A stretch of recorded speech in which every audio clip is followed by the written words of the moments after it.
阿母的白头鬃，要食高咖啡。有一天，我雄雄看着阿母的白头鬃，本来无遐济，即马变较济。我看着心肝头煞酸酸。阿爸甲阿母自细汉就教阮惜命命，教我甲阮小妹请养大汉真无简单。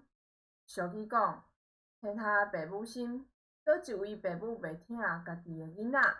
我细汉的时，阿母就为我的身体健康操心甲挂碍，烦恼东烦恼西。我到今嘛要30岁啊，阿母伊讲无要求回报，会当看着阮平安大汉就好。